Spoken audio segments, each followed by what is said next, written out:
Baiklah, Assalamualaikum warahmatullahi wabarakatuh.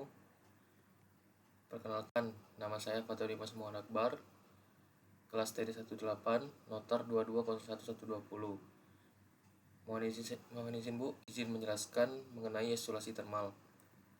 Yang pertama di sini adalah gambar dari bahan-bahan isolasi termal, yaitu yang pertama ada baja padat, yang kedua beton, dan yang ketiga aluminium. Selanjutnya, baja padat. Baja padat berasal dari biji besi yang terdiri atas oksigen dan atom besi yang berikatan bersama dalam molekul. Proses pembuatan besi dapat dilakukan dengan beberapa cara, yaitu blast furnace dan electric arc furnace atau EAF. Perbedaan blast furnace dan EAF yaitu terletak pada bahan dasarnya. Pada proses blast furnace, bahan bakar atau coke digunakan dalam jumlah yang besar, sedangkan pada EAF tidak menggunakan coke. Proses produksi material baja untuk struktur, mulai dari biji besi sampai menjadi baja profil atau baja plat dirangkum secara sederhana sebagai berikut. Yang pertama ada beberapa komponen dasar yang perlu diperhatikan. Komponen dasar tersebut diantaranya adalah iron ore atau biji besi, limestone, tanah kapur, coke terbuat dari coal, khusus pembuatan steel, dimasukkan ke dalam blast furnace. Coke merupakan bahan bakar untuk furnace. Dibuat dari coal dengan proses tertentu. Cairan besi, molten iron, yang panas di dalam furnace terpisah menjadi dua bagian. Bagian atas adalah slag atau waste impurities dan bagian bawah adalah besi yang hendak dipakai. Besi yang dihasilkan ini kemudian dicetak menjadi pig iron. Kadar karbon dalam pig iron bisa mencapai 2%. Baja padat bisa digunakan untuk melindungi benda dari panas berlebih. Di sektor otomotif, mereka biasanya menggunakan untuk mengisolasi blok mesin untuk mencegah kerusakan akibat panas pada bodywork dan komponen internal. Baja padat juga bisa dijadikan pintu mobil, yaitu dengan cara melelehkan biji padat menjadi biji besi yang kemudian dibentuk menjadi bentuk yang diinginkan. Baja padat selain tahan panas juga kuat sebagai pelindung. Selanjutnya adalah beton. Berikut adalah langkah-langkah dalam pembuatan beton. Yang pertama, pencampuran bahan. Bahan utamanya ada semen, air, dan agregat. Agregat ini masih dibagi menjadi dua, yaitu agregat kasar dan halus. Agregat kasar ini biasanya adalah kerikil, sedangkan agregat halus adalah pasir beton. Bahan-bahan tersebut lalu dicampurkan sampai benar-benar rata menutupi seluruh rongga. Yang kedua, pindahkan adonan beton. Karena terbuat dari campuran semen, air, dan agregat, adonan beton harus segera dipindahkan ke dalam cetakan sebelum mengeras, dan tidak bisa dicetak sesuai dengan kebutuhan. Cara menuangkan juga bermacam-macam tergantung alat cetak yang digunakan. Ada yang dituang biasa, ada juga yang menggunakan pompa. Kemudian, padatkan kembali adonan beton. Memadatkan beton berguna agar rongga di dalamnya tertutup sempurna. Proses pemadatan adonan beton di dalam cetakan ini juga bermacam-macam, tergantung pada cetakan yang digunakan. Tujuannya adalah untuk membuat adonan beton benar-benar padat dan menghindari terbentuknya rongga udara yang bisa membuat kualitas beton menurun nantinya. Yang terakhir, ratakan permukaan beton. Beton yang sudah masuk cetakan perlu diratakan permukaannya. Alasannya, dengan permukaan yang rata, proses pengeringan jadi lebih merata dan tidak membutuhkan waktu yang lama.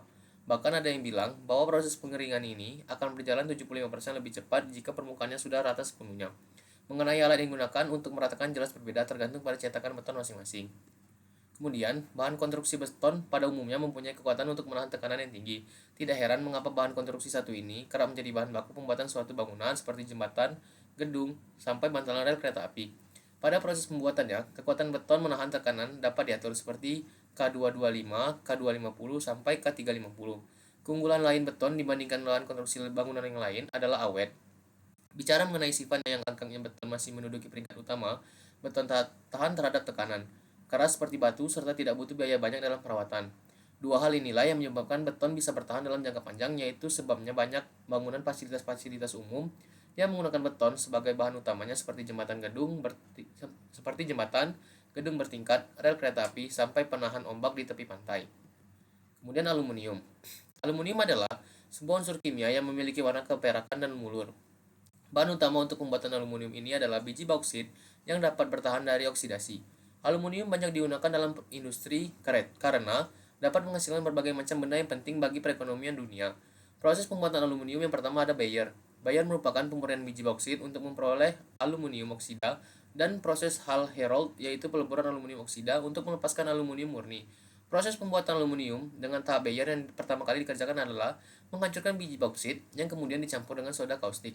Kemudian setelah bauksit menjadi bubur, dipanaskan selama beberapa jam. Setelah bubur panas, ini menjadi natrium aluminat kemudian dipompa ke dalam tangki pengendapan. Yang ketiga ada Hall-Héroult. Di dalam proses ini, peleburan aluminium menjadi aluminium membuat alumina terbentuk seperti kristal yang kemudian dilarutkan dengan menggunakan cyrolite cair untuk membentuk larutan elektrolit. Proses peleburan ini dilakukan secara khusus terus-menerus dengan menambahkan aluminium dan cyrolite. Melalui proses ini, aluminium cair murni akan terakumulasi di bagian bawah wadah. Setelah dicetak dengan cetakan panjang horizontal, aluminium tersebut kemudian didinginkan agar menjadi aluminium yang dapat digunakan. Kemudian, pada tempat pembuangan gas terakhir atau knalpot di motor terbuat dari bahan aluminium. Knalpot ini digunakan untuk menjadi saluran pembuangan gas sisa hasil pembakaran pada kendaraan bermotor.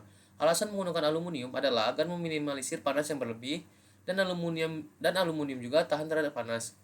Dalam membuat knalpot, terdapat rumus tersendiri dan tidak sembarang orang dapat membuat knalpot kendaraan bermotor. Sekian presentasi dari saya. Apabila ada kesalahan, saya mohon maaf. Terima kasih. Wassalamualaikum warahmatullahi wabarakatuh.